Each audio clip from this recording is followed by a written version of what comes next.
مرحبا متابعيني الأعزاء، يقدم لكم اليوم مطبخنا. هذا الفيديو والوحدة من الحلويات اللي يحبها الكل، وتتقدم بكل الأوقات وبجميع المناسبات، وهي كعك السمسم. أتمنى أن يعجبكم ولا تبخلون علينا بدعمكم. وللمكونات وطريقة العمل، ناخذ بصحن التحضير 3 أكواب من طحين منخول سابقا، ويفضل أن يكون الطحين الخاص بالحلويات، وظرف بيكنج باودر. وظرف البيكنج باودر يكون وزنه تقريبا 10 غرام، وملعقة كوب كربونات أو ما يسمى بالصودا الباودر، وملعقة صغيرة من الهيل المطحون، أو ممكن أن تضيفون أي مطيب آخر تحبونه. نخلط كل المكونات مع بعض، ونضيف إلها كوب من السمن أو الدهن النباتي، وضروري أن يكون ذايب أو بدرجة حرارة الغرفة.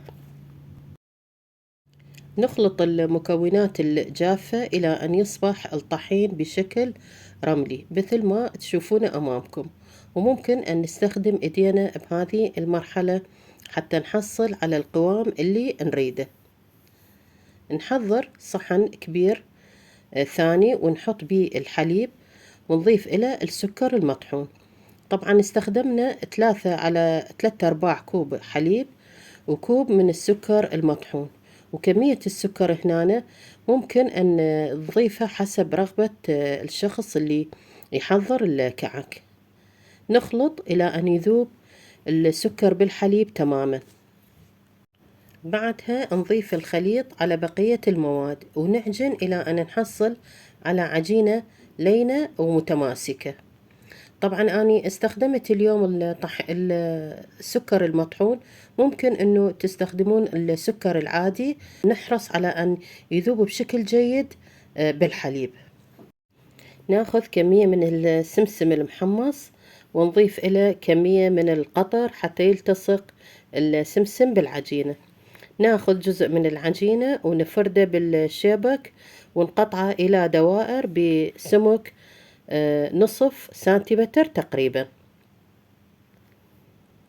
أو ممكن أنه تستخدمون الشكل أو الطريقة اللي تقسمون بها العجينة حسب رغبتكم.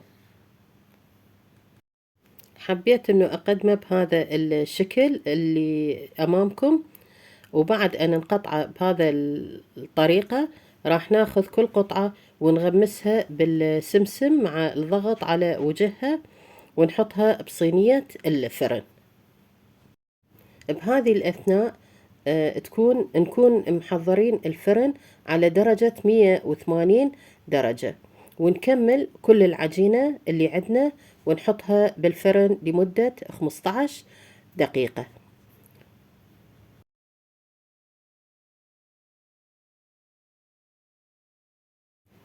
وبعدها راح نطلع الكعكات بهذا الشكل الحلو، والريحة ولا أروع. أتمنى أنه تسوونها وتاكلوها بألف ألف عافية. وإذا حبيتوا الفيديو اللي قدمناه لكم هذا اليوم، أتمنى تدعمون القناة بلايك واشتراك وتفعيل زر الجرس حتى يوصلكم كل جديد من قناتنا. وإن شاء الله قناتنا راح تقدم لكم أشياء جديدة وحلوة بشهر رمضان. نشوفكم بفيديوهات جديدة إن شاء الله. مع السلامة.